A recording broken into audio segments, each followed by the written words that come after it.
Hi, and welcome back to another episode of Jeff and Joe's Puerto Rican Kitchen, where we show you how to make easy, authentic Puerto Rican recipes. It's December, Christmas season, which means time to eat some pasteles. What we're going to be sharing with you today is the yuca version of that. It's Jeff's favorite version, so I'm going to make some delicious one for him today. We've shared a recipe with you last year. This year we're going to make it even easier. There's a big thing about pasteles being super hard, and we want to show you guys it's really easy. We're going to start with masa de yuca. It's already ground yuca. You can buy this at your grocery store. It's in the frozen section. What we're gonna do is we're gonna start with this as the base for our dough. So usually you would have to peel your yuca, put it through your fruit processor or blender, and that creates, starts to be the base of your dough. Well, now the base, you're just gonna buy that. So no excuses. The ingredients for today's recipe include 2 pounds of chicken thighs, which we cut into small pieces. If you don't like chicken thighs, you can certainly go for chicken breast. Half a cup of sofrito, 1 medium onion diced, 1 can or 8 ounces of tomato sauce, 3 tablespoons of vegetable oil, 2 cloves of garlic chopped, half a cup of olives diced, 1 teaspoon of sazon, and 1 teaspoon of adobo. We're going to combine all of these to create the meat filling. For the dough or the masa, what you're gonna need is 6 pounds of masa de yuca. They usually come in 3-pound bags, so you're gonna need 2 of them, and you can find these in the frozen section of your grocery store. But you must let it thaw before you're going to work with your pasteles, so remember to take it out of the freezer. We have half a cup of achote oil, 1 cup of chicken broth. Basically what we did is we took 1 cup of water and we added 1 of these packets, cubitos en polvo de pollo. That's all you need. 4 teaspoons of salt, 4 tablespoons of shortening. We have a few more ingredients here that I wanted to point out. We have banana leaves. You can usually find these in the frozen section of your grocery store. You must let it thaw as well, but we're going to be using these. We clean them and then we cut them into the smaller pieces. We also have papel de pasteles here, which is like a pre-cut version of parchment paper, but it saves you a ton of time. So if you can find them, I highly recommend it. And then we have some twine to wrap the pasteles. These are all the ingredients you need, so let's get cooking. Let's start by making the filling for our pasteles. I'm doing a chicken filling. Heat up a wide saucepan on medium-high heat, and once hot, add your vegetable oil. Now add your chicken and begin sauteing it. As you saute it, use a spoon or a heat-resistant spatula to move it around in order to ensure an even cook. As you cook your chicken, you'll notice a lot of liquid begins to accumulate in the bottom of the pan. Keep cooking your chicken, stirring occasionally until the liquid evaporates. Once your liquid has evaporated and your chicken has begun to brown, add your onion and garlic and continue sauteing. Once the onion starts looking translucent, add your sofrito and continue sauteing. Cook until most of the water from the sofrito has evaporated. Then add your tomato sauce, olives, sazon, and adobo, and saute for a couple of minutes, allowing all of the flavors to combine. After a couple of minutes, add a little bit of water, about a 1/4 cup. Put the lid on, turn the heat down to low, and simmer your chicken until tender, approximately 20 to 30 minutes. While the chicken is simmering, check on it every 5 minutes or so, giving a little stir and making sure that there's still liquid in the pan. If it looks like most of the liquid has evaporated, just add a little more water in order to make sure it doesn't burn. With your filling simmering, let's start working on the dough. As we discussed in the intro, we're using a pre-ground masa that comes frozen in 3-pound bags. Because you buy these bags frozen, the first thing you need to do is thaw them. If you have enough time, you can thaw them just by leaving it in the refrigerator, but that will take a couple of days.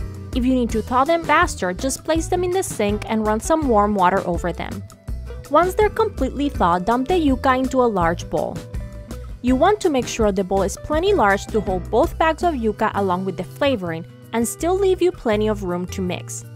Add your broth, achote oil, salt, and shortening to the bowl.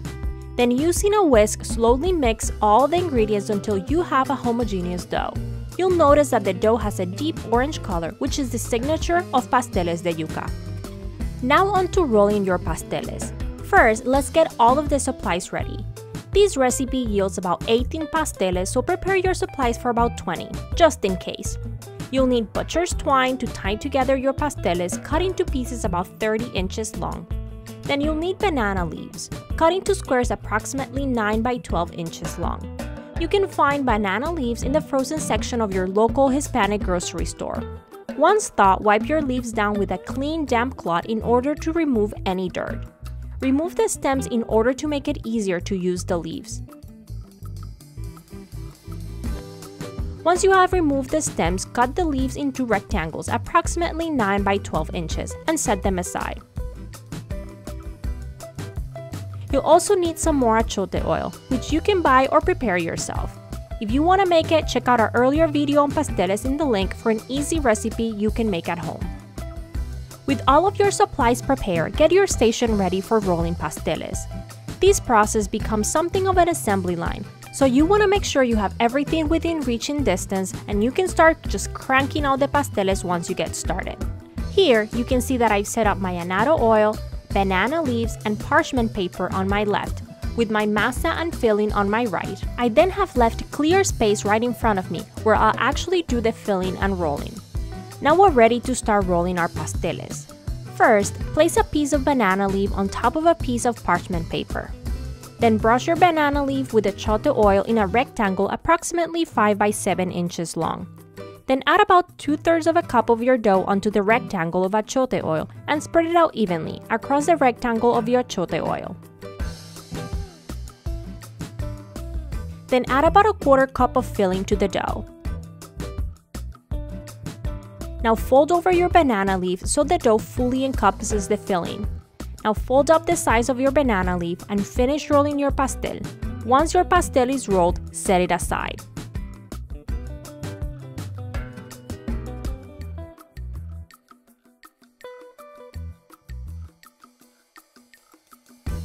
Now let's repeat the process with a second pastel. Paint your banana leaf with achiote oil. Add the masa and shape it into a rectangle. Add your filling.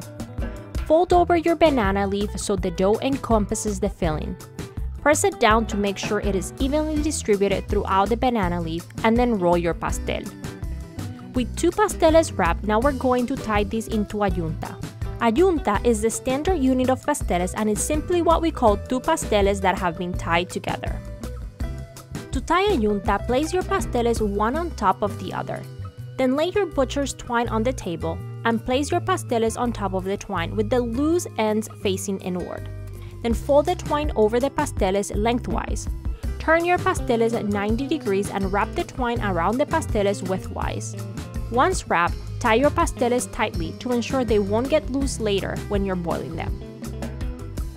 Continue this process for the rest of your pasteles until you finish using the dough and the filling. This recipe yielded about 18 pasteles or 9 yuntas for us. We have been making a lot of different kinds of pasteles this season in our home, so a great practice is to label your pasteles by writing the type of dough and filling with a marker.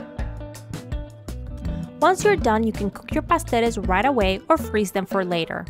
To cook your pasteles, get a large heavy pot and fill it halfway with water and bring the water to boil. Once the water starts boiling, add your pasteles. Cover the pot and let them boil until cooked. If you boil your pasteles right after you made them, you'll only need to boil them for about 45 minutes. But if you freeze your pasteles first and then make them at a later date, you'll want to cook them about twice as long after taking them out of the freezer, to make sure they have plenty of time to heat up. Once your pasteles are cooked, remove them from the water, untie, unwrap, and enjoy.